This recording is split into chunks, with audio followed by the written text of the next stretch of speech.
Neuron, nerve cell nervous system की क्रियात्मक इकाई होती है, या फिर हम लोग ये कहें neuron is the structural and functional unit of the nervous system.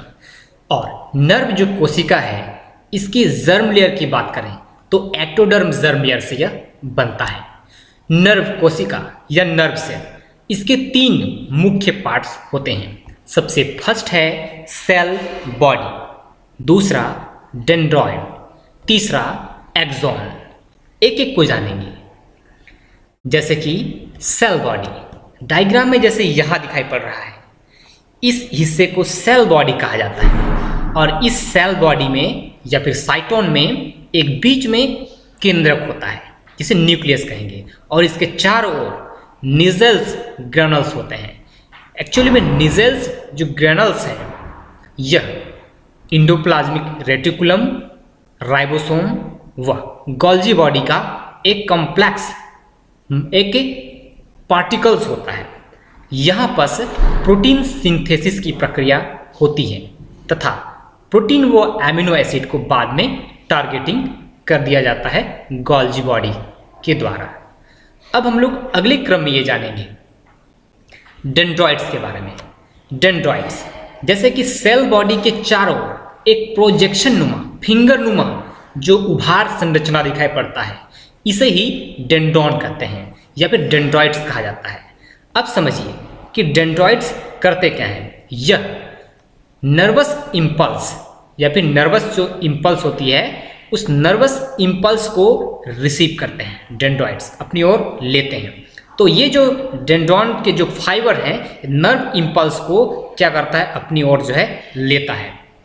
अब हम लोग अगले क्रम में ये जानेंगे एक्सॉन।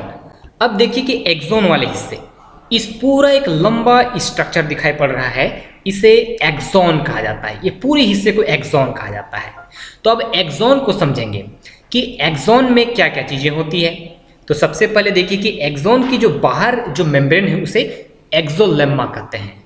दूसरी बात कि एक्सॉन में देखिए यहाँ पर माइलिन शीथ है। तो देखिए कुछ में माइलिन शीथ पाया जाता है, तो हम लोग कहेंगे कि एक्सॉन में माइलिन शीथ मौजूद है। और माइलिन शीथ का जहाँ पर थोड़ा सा इंड होता है, ये इंड होता है लास्ट वाला हिस्सा, उसे कहा जाता है नोड ऑफ रणवीर कहा जाता है। दूसरी चीज समझेंगे, इसी माइलिन शीथ में कहीं कहीं पर स्वान सेल मौजूद होते हैं। ये हो गया स्वान सेल। अब हम लोग अगले क्रम में ये जानेंगे कि इसी एक्सॉन का अंतिम हिस्सा, जिसे एक्सॉन टर्मिनल कहा जाता है, मतलब कि अंतिम सिरा है, और इस एक्सॉन टर्मिनल में यहाँ पर सिनेप्टिक नोब पाए जाते हैं। और यह सिनेप्टिक नोब का काम यही है कि चूंकि सिनेप्टिक नोब में कई प्रकार के न्यूरोट्रांसमीटर को सिंथेसिस किया जाता है। अब समझिए कुल मिला के होता क्या है।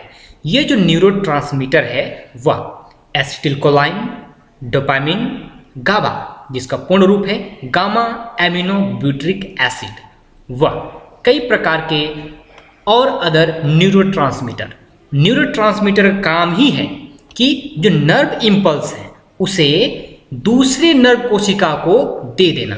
कुल मिला के यहाँ जो काम होता है, अब हम लोग उसे इस प्रकार से समझेंगे कि देखिए कि हमारे शरीर में कितने प्रकार के रिसेप्टर ऑर्गन हैं, जिसे संवेदी अंग कहा जाता है। जैसे कि हमारा त्वचा, हमारे जीभ, टंग, हमारी जो है ईयर हो गया, नोज हो गया, ये हमारे जो और आइज, ये हमारे रिसेप्टर ऑर्गन है, संवेदी अंग है। ये क्या करते हैं, बाह्य जितने भी इंफॉर्मेशन है, जैसे कुछ देख रहे हैं, कुछ सुन रहे हैं, कुछ टेस्ट हो गया, स्पर्श हो गया, इन्हें रिसीव करते हैं, ग्रहण करते हैं, और यही अंग ये चेंज कर देते हैं इसे इम्पल्स के रूप में, और उसी इम्पल्स का ट्रांसफर होता है। समझिए ट्रांसफर होता है कहाँ तक, जैसे त्वचा से ट्रांसफर होगा नर्व कोशिका, यही सी नर्व कोशिका से ट्रांसफर होगा और वो चला जाएगा ब्रेन तक। यदि कोई हम लोग को चोट पहुंचाया है तो अब देखिए कि वहां से उसी जो इंफॉर्मेशन का जो रिप्लाई भी जो है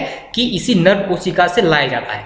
कुल मिला के अब हम लोग ये जानेंगे कि नर्व कोशिका की जो काम है या फिर नर्व कोशिका की जो फंक्शन है और नर्व कोशिका की फंक्शन में जो डेंड्राइट्स होते हैं ये ऑलवेज नर्व इम्पल्स को रिसीव करते हैं और इसकी जो सेल बॉडी है यहाँ से भेज दिया जाता है और पूरे एक्सॉन वाले भाग पर नर्व इम्पल्स का कंडक्शन होता है, ट्रांसमिशन होता है और सिनेप्टिक नोब है, सिनेप्टिक वेसिकल्स है, यहाँ पर कई प्रकार के न्यूरोट्रांसमीटर को फॉर्म किया जाता है, सिंथेसिस किया जाता है और इसी सिनेप्टिक वेसिकल्स के द्वारा कुछ आयंस होते हैं, कैल्शियम आयंस यहाँ होता है और इसी जो न्यूरोट्रांसमीटर के द्वारा नर्व इम्पल्स को दूसरे नर्व कोशिका को दे दिया जाता है और इस प्रकार से समझिए कि तीनों का काम जो है कंप्लीट होता है।